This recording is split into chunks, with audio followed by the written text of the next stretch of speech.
వాళ్ళు మాయావిదశ్చ శూరాంశ్చ, ఎన్ని మాయలైనా చేయగలిగినటువంటి మాయలు తెలిసిన వాళ్ళై ఉండాలి ఈ వానరులు.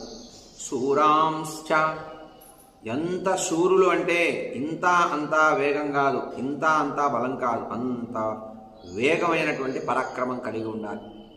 జవే, పరిగెత్తటంలో ఎక్కడికైనా వెళ్ళటంలో వాళ్ళకి మించిన వేగం ఇంకెవరికి ఉండకూడదు, అంత వేగం కలిగిన వాళ్ళుగా పుట్టాలి. వాయువేగ సమాన్, వాయువేగంతో సమానమైన వాళ్ళు సంతానంగా కలగాలి. భూలోకంలో రావణుణ్ణి ఎదిరించాలి అంటే సామాన్యమైన వాళ్ళ వల్ల కాదు.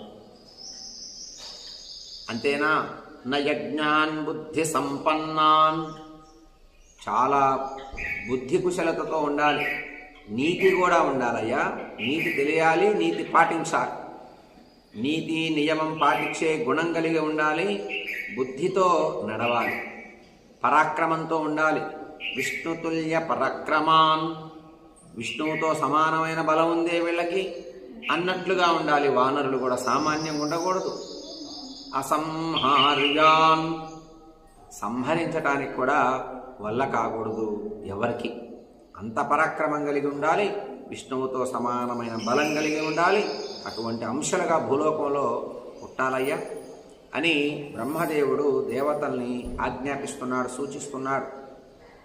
దివ్య సంహననాన్వితాన్, చాలా గొప్ప దేహాలు, చాలా పెద్ద శరీరాలతో భూలోకంలో ఆవిర్భవించాలి.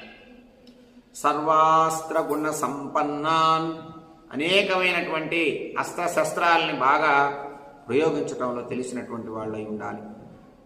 అమృత ప్రాశనానివ, అమృతం తాగారా వీళ్ళు అన్నట్టు ఉండాలి. అమృతం త్రాగిన దేవతలతో సమానులుగా ఉండాలి. అలా ఉండాలయ్యా భూలోకంలో పుట్టేవాళ్ళు. రావణ వధ సమయంలో ఎదుర్కోవాలంటే అంత పరాక్రమవంతులు కావాలి. తుల్య పరాక్రమాన్, దేవతలతో సమానమైన పరాక్రమం కలిగిన వాళ్ళై ఉండాలి. పుత్రాన్, అటువంటి పుత్రుల్ని అప్సరస్సుచ, అప్సరస స్త్రీలది. గంధర్వీణాం, గంధర్వ స్త్రీల యందు మీరు మీ అంశలతో సంతానాన్ని ప్రసాదింపచేయాలయ్యా. భూలోకంలో మీ అంశలతో భూలోకానికి సంతానం కలగాలి, వానర రూపాలు ధరించాలి వాళ్ళు కూడా అన్నాడు బ్రహ్మదేవుడు. అందరూ సరే అన్నారు. అదే సమయంలో వానరేంద్రం మహేంద్రాభరణమింద్రో మహేంద్రాభమింద్రో వాలినమూర్ఛితం సుగ్రీవం